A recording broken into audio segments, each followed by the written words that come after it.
Olha, uma das mudanças fiscais mais importantes para quem investe no Brasil acabou de entrar em vigor. Hoje, a gente vai destrinchar a Lei 14.754. Quem tem investimentos, seja aqui dentro ou lá fora, precisa ficar muito atento, porque as regras do jogo mudaram, e mudaram bastante. E a pergunta que não quer calar é essa: se alguém tem dinheiro aplicado no exterior ou naqueles fundos fechados exclusivos, precisa entender direitinho o que aconteceu. Porque essa lei impacta diretamente o bolso, o planejamento financeiro e a forma como os lucros vão ser tributados daqui para frente. Vamos começar com a primeira grande mudança que atinge em cheio os investimentos lá fora. Sabe aquele sistema antigo em que o imposto sobre a renda só era pago quando o dinheiro voltava para o Brasil? Pois é, essa história de adiar o imposto, que o pessoal chama de diferimento, basicamente acabou, não é mais a regra geral. A nova regra é clara. Agora existe uma alíquota única e fixa de 15%. A partir de agora, a renda da maioria dos investimentos que estão no exterior vai ser tributada todo ano a essa taxa. E olha, não importa se o dinheiro foi resgatado e veio para o Brasil ou não. Gerou lucro lá fora, o imposto de 15% vai ser cobrado aqui anualmente. E quando a lei fala em aplicações financeiras, ela está falando de muita coisa. É uma lista bem grande que inclui desde depósitos em conta, ações, títulos de dívida, até criptomoedas e apólices de seguro com valor de resgate. O rendimento de tudo isso, inclusive a variação do câmbio, passa a ser tributado todo ano assim que for realizado.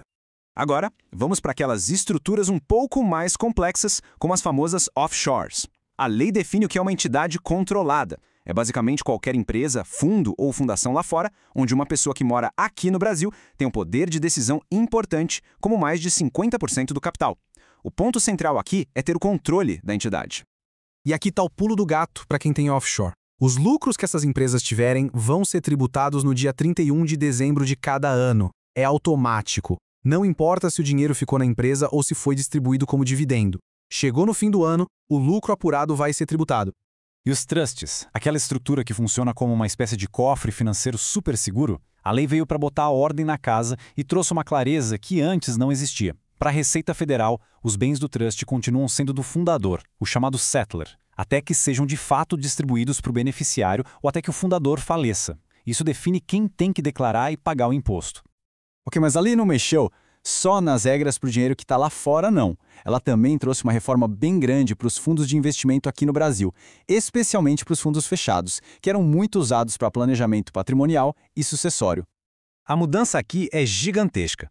Antes, a maioria dos fundos fechados só pagava imposto lá no final, no resgate das cotas, o que podia demorar anos, até décadas. Agora, a regra mudou.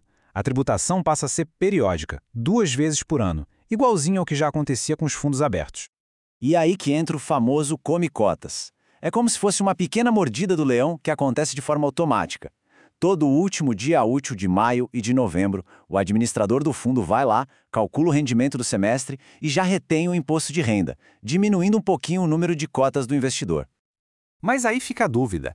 Então quer dizer que todo e qualquer fundo de investimento no Brasil entrou nessa nova regra do come-cotas periódico? A resposta é não. E isso é super importante na hora de montar uma estratégia de investimentos. A lei previu algumas exceções bem relevantes.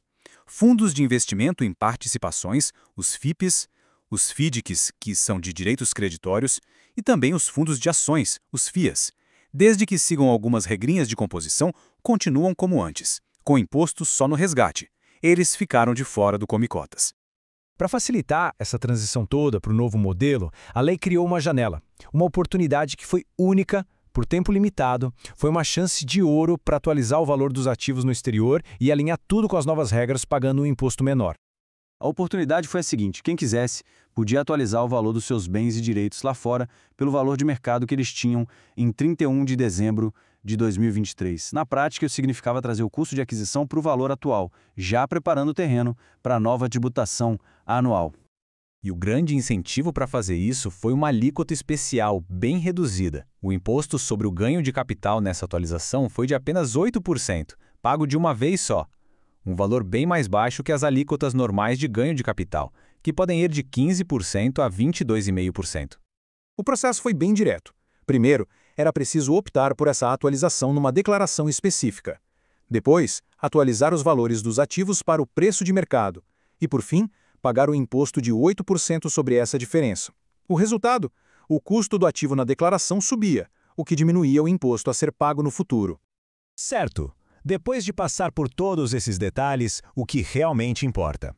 O que, no fim das contas, isso tudo significa na prática para quem investe? Vamos resumir aqui os pontos cruciais dessa nossa lei.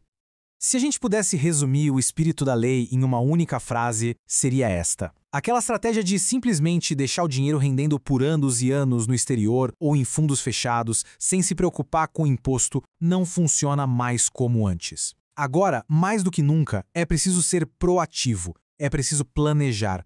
Então, para ficar bem claro, para ativos no exterior, como as offshores, a gente saiu de uma tributação que só acontecia na volta do dinheiro para o Brasil para uma tributação anual e automática de 15% sobre os lucros. E para os fundos fechados aqui dentro, saímos de um imposto só no resgate para o come-cotas a cada 6 meses. Essas são as duas grandes viradas de chave.